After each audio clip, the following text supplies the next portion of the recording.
Hello students, welcome all of you in the maths class once again. Students, आज हम start करने जा रहे हैं एक्सरसाइज 6.3। चैप्टर का नाम है ट्रायंगल्स एंड इट्स प्रॉपर्टीज। और हम देखते हैं इसमें हम क्या यूज करेंगे, कौन सी प्रॉपर्टी का यूज करने वाले हैं। तो हम सबसे पहले मैं आपको ये बताना चाहूंगा, क्योंकि हमारे पास जो चैप्टर का नाम है उस चैप्टर का नाम है ट्रायंगल्स एंड इट्स प्रॉपर्टीज। मतलब हम इस चैप्टर में ट्रायंगल्स के बारे में समझ रहे हैं और उसमें यूज होने वाली प्रॉपर्टीज के बारे में समझ रहे हैं। तो अभी तक हमने जितनी प्रॉपर्टीज समझी है, जितनी टर्म्स समझी है, मैं एक बार आपको बता दूं, क्योंकि अभी तक हमने 6.1 एक्सरसाइज में टू टर्म्स को समझा था, जिसका नाम था फर्स्ट था एल्टीट्यूड एंड नंबर 2 मीडियन। इसके बाद हमने एक्सरसाइज 6.2 में एक प्रॉपर्टी को समझा था, एक्सटीरियर एंगल प्रॉपर्टी। और अब हम इसमें जो प्रॉपर्टी समझने जा रहे हैं उसका नाम है angle sum property.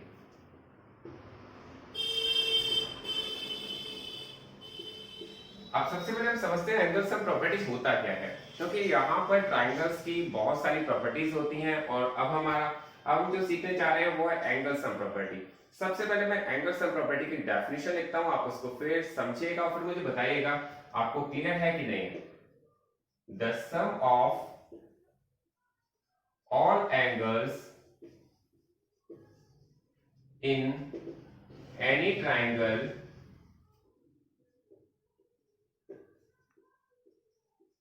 is equal to 180 degree.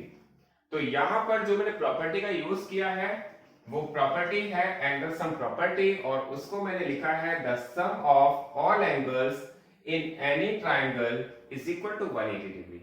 It means बहुत ही क्लियर है, एकदम डेफिनेशन बहुत ही क्लियर है। किसी भी ट्राइंगल, एनी ट्राइंगल का मीनिंग किसी भी ट्राइंगल में। अब वो ट्राइंगल कौन से हो सकते हैं, वो इक्विलेटरल ट्राइंगल हो सकता है, वो आइसोसेलेस ट्राइंगल भी हो सकता है, ये इक्विलेटरल ट्राइंगल है, ये आइसोसेलेस ट्राइंगल है। क्योंकि जब हमने चैप्टर स्टार्ट किया था तब सभी ट्राइंगल्स के बारे में समझे थे, और ट्राइंगल्स टोटल कितने टाइप्स के होते हैं? 7 टाइप्स के। वो इक्विलेटरल ट्राइंगल हो, वो आइसोसेलेस ट्राइंगल हो, वो स्केलेन ट्राइंगल हो, वो राइट ट्राइंगल हो, या हम इसके बाद ऑब्ट्यूज एंगल ट्राइंगल हो, या एक्यूट एंगल ट्राइंगल हो, या राइट आइसोसेलेस ट्राइंगल हो। टोटल 7 टाइप्स के ट्राइंगल होते हैं। किसी भी ट्राइंगल्स में अगर हम इनके टोटल एंगल्स का सम करेंगे तो आपके पास इनका सम 180 डिग्री ही आएगा। ये आप किसी एक्टिविटी से भी चेक कर सकते हैं, और मैंने आपको प्रॉपर्टी भी बताई है कि sum of all angles in any triangle is equal to 180 degree.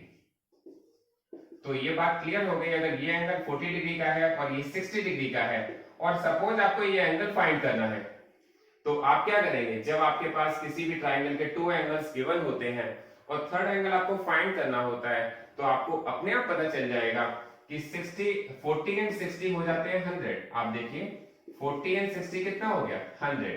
तो इट मींस ये जो एंगल है आपका कितने का होना चाहिए? 180 का टोटल होता है। आप अगर देखेंगे टोटल एंगल्स का सम कितना होता है? 180। मैंने आपको बताया कि 180 इनके टोटल एंगल का सम है, तीनों एंगल का सम 180 है। तो इट मींस ये थर्ड एंगल जो x दिया है वो होना चाहिए 180 माइनस 100, इट मींस 80 डिग्री का। तो अगर हम इसके प्लेस पर 80 रख देते हैं तो देखते हैं क्या एंगल सम प्रॉपर्टी हमारी प्रूफ हो रही है। तो हम देखते हैं यहाँ पर 40 डिग्री है, ये 60 है, ये 80 है। 40 एंड 60 ये हो जाता है 100 और 80 हो जाता है 180। तो इट मींस आपको अब एक नई प्रॉपर्टी को बहुत अच्छी तरह समझना है। The sum of any triangle in the sum of all angles in any triangle is equal to 180 degree. ये आपके पास एंगल सम प्रॉपर्टी आ गई है। अब हम स्टार्ट करेंगे एक्सरसाइज। तो अब देखते हैं एक्सरसाइज का क्वेश्चन नंबर फर्स्ट। तो अब देखते हैं क्वेश्चन नंबर फर्स्ट का first part. Question number first के फर्स्ट पार्ट में आपके पास एक ट्राइंगल दिया हुआ है, और इस ट्राइंगल का नाम है ट्राइंगल एबीसी। तो सबसे पहले हमें ट्राइंगल का नाम बहुत अच्छी तरह से क्लियर हो रहा है। हम यहाँ पे कहेंगे इन ट्राइंगल एबीसी आपके पास यहाँ पर 3 एंगल्स गिवन है। एक दिया हुआ है 50 का, एक 60 का और एक x का। तो आप यहाँ पे क्या लिखेंगे? आप लिखेंगे सबसे पहले angle A plus angle B plus angle C is equal to 180 degree. और आप एंगल सम प्रॉपर्टी को शॉर्ट में लिख सकते हैं ASP, क्योंकि एंगल सम प्रॉपर्टी की शॉर्ट फॉर्म होती है ASP। तो आप देखेंगे एंगल A के प्लेस पर x रखा हुआ है, एंगल A के प्लेस पर आपने x रख दिया, B के प्लेस पर 50 डिग्री रखा हुआ है, आपने B के प्लेस पर 50 रख दिया, और C के प्लेस पर 60 रख दिया। तो तो सबसे पहले देखते हैं कि हमारे पास कौन सी टू टर्म्स ऐड हो सकती हैं। तो हम देखेंगे यहाँ पर 50 एंड 60 को हम ऐड कर सकते हैं। 50 और 60 ऐड हो जाएंगे तो आपके पास आएगा 110 और x की वैल्यू को हमें फाइंड करना है। तो 180 में से 110 को हम जब राइट हैंड साइड ले जाएंगे तो यहाँ पर ये वैल्यू माइनस की हो जाएगी, तो आपके पास x की जो वैल्यू आ जाएगी वो आ जाएगी 70 डिग्री। तो ये क्वेश्चन बहुत सिंपल है और बहुत ही इजी प्रॉपर्टी है। अभी मैंने लास्ट प्रॉपर्टी आपको एक्सट्रीम एंगल प्रॉपर्टी बताई थी और अब मैं बता रहा हूँ एंगल सम प्रॉपर्टी। तो कभी भी आपको कोई कंफ्यूजन नहीं होगा क्योंकि एंगल सम प्रॉपर्टी डिफरेंट है और एक्सट्रीम एंगल प्रॉपर्टी डिफरेंट है। एक्सट्रीम एंगल प्रॉपर्टी जब से फाइंड करवाई जाती है उसमें एक्सट्रीम एंगल गिवन होता है और यहाँ पर कोई भी एक्सट्रीम एंगल नहीं दिया हुआ है। इट मींस यहाँ पर जो प्रॉपर्टी का यूज हो रहा है वो एंगल सम प्रॉपर्टी का हो रहा है। अब देखते हैं नेक्स्ट पार्ट। मैंने आपको बताया कि आपके पास किसी भी ट्राइंगल का, ये ट्राइंगल किस टाइप का है, ये ट्राइंगल राइट ट्राइंगल है। और राइट ट्राइंगल कैसे हम रिकॉग्नाइज करते हैं राइट ट्राइंगल है, ये जो साइन होता है ना, ये साइन हमें बताता है ट्राइंगल राइट ट्राइंगल है, क्योंकि राइट ट्राइंगल की डेफिनेशन है one of the angle is equal to 90 degree, then it is called a right triangle, so that we can say that it is a right triangle and we have one angle 30 degree. ये angle कितने का होना चाहिए, ये बहुत ही clear है, 90 degree का एंगल होना चाहिए। ये जो साइन 90 डिग्री का होता है। अब हमने ट्राइंगल का नाम क्या है हमारे पास, हम यहाँ पे कहेंगे इन ट्राइंगल PQR। सबसे पहले हम यहाँ लिखेंगे इन ट्राइंगल PQR और बहुत ही सिंपल है। आप सबसे पहले लिखेंगे angle P plus angle Q plus angle R is equal to 180 degree और शॉर्ट में लिखेंगे ASP। एंगल P के प्लेस पर लिखेंगे 90 डिग्री, एंगल Q के प्लेस पर लिखेंगे 30 डिग्री और एंगल R के प्लेस पर लिखेंगे X। अब आप देखेंगे आपके पास कौन सी टर्म्स ऐड हो जाती हैं, कौन सी टर्म ऐड हो सकती है। तो 90 और 30 को हम ऐड कर सकते हैं। 90 और 30 ऐड किया तो आपके पास आ गया 120 डिग्री और 120 plus x is equal to 180 और x की वैल्यू को आपको फाइंड करना है। तो आप 180, आप क्या करेंगे 120 को लेफ्ट हैंड साइड से राइट हैंड साइड ले जाएंगे। देखिए ये जो साइड है वो लेफ्ट हैंड साइड होती है और ये जो साइड है वो राइट हैंड साइड होती है। आप जब वैल्यू को लेफ्ट हैंड साइड से राइट हैंड साइड ले जाते हैं तो उसके साइन चेंज हो जाते हैं। ये सब क्लियर है, आपने फोर्थ चैप्टर किया हुआ है। तो 120 को मैं इसमें से माइनस कर रहा हूं तो x की वैल्यू आ जाती है 60 डिग्री। तो ये आपके पास इसका आंसर आ जाएगा। इसके बाद देखते हैं थर्ड पार्ट। और थर्ड पार्ट में मैंने बताया था कि आपको ट्राइंगल्स कौन सा है वो ही ध्यान नहीं देना, आपको देखना है किसी भी ट्राइंगल्स। ये हमारा ट्राइंगल कौन सा है, ऑब्ट्यूज एंगल ट्राइंगल। ये हमें कैसे पता चलता है कि ट्राइंगल ऑब्ट्यूज एंगल है, क्योंकि यहाँ पर वन एंगल 90 से ज्यादा है, मतलब 110 डिग्री का है। वो ट्राइंगल किस टाइप का भी हो, सभी में एक ही प्रॉपर्टी का हमें यूज करना है। तो यहाँ पर हमने किया है इन ट्राइंगल XYZ। यहाँ पर देखेंगे angle X plus angle Y plus angle Z is equal to 180 degree और प्रॉपर्टी कौन सी यूज हुई है, ASP। ASP के अकॉर्डिंग आपके ऑल एंगल्स का सम 180 होता है। तो आप देखेंगे एंगल X के प्लेस पर आप क्या रखेंगे, एंगल X के प्लेस पर रखेंगे 30 डिग्री, Y के प्लेस पर रखेंगे 110 डिग्री और Z के प्लेस पर रखेंगे X। तो आप कौन सी टू टर्म्स को ऐड कर सकते हैं, यहाँ पर हम जो ऐड कर सकते हैं वो 30 एंड 110 को ऐड कर सकते हैं। तो आपने इन दोनों को ऐड किया तो आपके पास आ गया 140 degree, 140 plus x is equal to 180 और x की वैल्यू को आपको फाइंड करना है। तो आप 140 को साइड चेंज करके ले जाएंगे तो माइनस हो जाएगा और x की वैल्यू आ जाएगी 40 डिग्री। तो ये आपके फर्स्ट, सेकंड और थर्ड पार्ट हो गए जो बहुत ही क्लियर हो जाने चाहिए। अब देखते हैं क्वेश्चन नंबर फर्स्ट का फोर्थ पार्ट। और क्वेश्चन नंबर फर्स्ट के फोर्थ पार्ट में आपके पास ट्राइंगल गिवन है। ट्राइंगल में आपके पास एक एंगल x का दिया हुआ है, सेकंड एंगल भी x दिया हुआ है, थर्ड एंगल 50 डिग्री का दिया हुआ है। तो आपसे कहा गया x की वैल्यू को फाइंड कीजिए। तो आप लिखेंगे सबसे पहले इन ट्राइंगल। अब ट्राइंगल का नाम नहीं है तो नहीं लिखेंगे, क्योंकि पहले वाले क्वेश्चन में हमारे पास ट्राइंगल का नाम दिया हुआ था तो हमने ट्राइंगल का नाम लिख दिया था। इन ट्राइंगल आप देखेंगे हमारे पास क्या दिया हुआ है, हमारे पास दिया है एक एंगल x का, दूसरा भी x का और तीसरा भी 50 डिग्री का। तो यहाँ पर तीनों का सम कितना होना चाहिए, 180 डिग्री। ये आपको बहुत ही क्लियर हो जाना चाहिए। किसी भी ट्राइंगल, एनी ट्राइंगल में आप ये प्रॉपर्टी यूज कर सकते हैं। और यहाँ पर हमारे पास ये एंगल x है, ये भी x है और ये 50 डिग्री है। तो x and x plus 50 is equal to 180 degree. आप x और x को ऐड करते हैं तो आपके पास आता है 2x।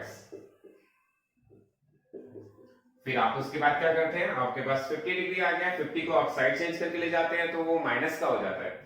तो यहाँ पर मैं इस 50 को साइड चेंज करके ले जा रहा हूँ, तो ये वैल्यू माइनस की हो गई और 2x इजिकल टू आ गया 130 डिग्री और x की वैल्यू आ गई 130/2 और 130/2 अगर आप इसको 2 से कट करेंगे तो आप कट करिए 2 1 2 एंड 2 6 12 12 13 में से 12 गया तो 1 0 बच गया और 2 5 10।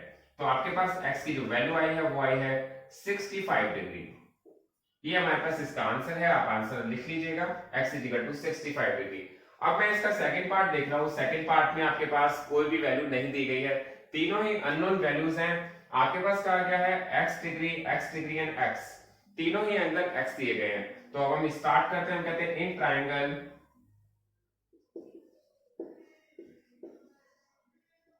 We have x plus x। यहाँ पर तीनों एंगल x दिए गए तो हमने इन तीनों को ऐड कर दिया और तीनों का सम रख दिया 180 के इक्वल। और 180 के इक्वल कौन सी प्रॉपर्टी यूज की है, एंगल सम प्रॉपर्टी। आपको ये बहुत जरूरी याद रखना है कि यहाँ पर प्रॉपर्टी का नेम जरूर रखना है, क्योंकि प्रॉपर्टी बहुत सारी होती है। आप प्रॉपर्टी जो भी यूज कर रहे हैं उसके लिए आपको यहाँ पर मेंशन करना पड़ता है कि आपने कौन सी प्रॉपर्टी को यूज किया है। तो यहाँ देखेंगे x plus x is equal to 180, x 2x and 3x, ये हो जाएगा 3x is equal to 180 degree.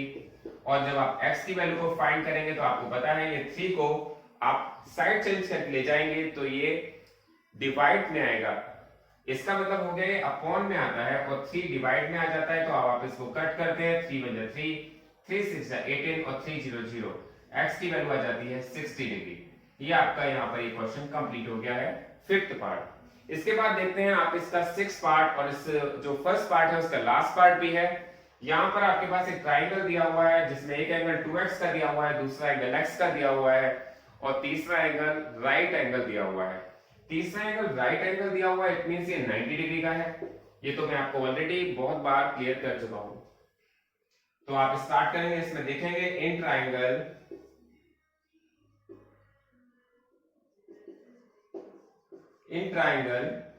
We have, इस ट्राइंगल में अगर हम देखते हैं तो हमारे पास क्या आता है, हमने देखा कि यहाँ पर हमारे पास 3 एंगल्स हैं जिनका सम 180 होना चाहिए। नंबर 1 हम x ले लेते हैं, उसके बाद 2x ले लेते हैं और नंबर 3 90 ले लेते हैं और तीनों का सम 180 होता है, ये हमें पता है। तो तीनों का सम हमने 180 के इक्वल रख दिया और प्रॉपर्टी का यूज किया ASP। यहाँ पर देखा 2x और x हो गया 3x, 3x plus 90 is equal to 180। आप 90 को जब साइड चेंज करके ले जाएंगे तो वो प्लस का जो प्लस की वैल्यू है वो माइनस की हो जाएगी और आप लिख सकते हैं 180 माइनस 90 और 3x is equal to 90 degree and x की वैल्यू आप जब 3 को साइड चेंज करके ले जाएंगे, आपको पता होना चाहिए ये जो 3 है ये मल्टीप्लाई में है और मल्टीप्लाई की वैल्यू जब साइड चेंज करके ले जाते हैं तो वो डिवाइड में आती है, नॉट माइनस में आती है। तो कई बच्चे इसमें मिस्टेक कर जाते हैं, जो आपको मिस्टेक नहीं करनी है। तो हमें यहाँ पर 3 को डिवाइड में रखना है। मैं आपको बताता हूँ कि किस तरह की मिस्टेक करते हैं बच्चे, तो वो मिस्टेक से आपको बचना है। हमें x की वैल्यू 30 डिग्री आ गई है। जैसे हमारे पास कभी कभी क्वेश्चन आता है, आपसे कहा जाता है 3x is equal to 90 degree, कई बच्चे इसको करते हैं x is equal to 90 minus 3। ये बिल्कुल गलत है। ऐसा क्यों गलत है, क्योंकि मैंने बताया कोई भी वैल्यू प्लस की होती है वही माइनस होती है, लेकिन ये जो वैल्यू है 3 ये तो x से मल्टीप्लाई हो रही है और जो वैल्यू मल्टीप्लाई होती है जब साइड चेंज करके ले जाते हैं तो वो डिवाइड में आ जाती है। तो इट मींस ये आपका 30 डिग्री आएगा और x की वैल्यू 30 डिग्री आ जाएगी। तो ये क्वेश्चन आपका फर्स्ट कंप्लीट हो गया। Thanks for watching this video.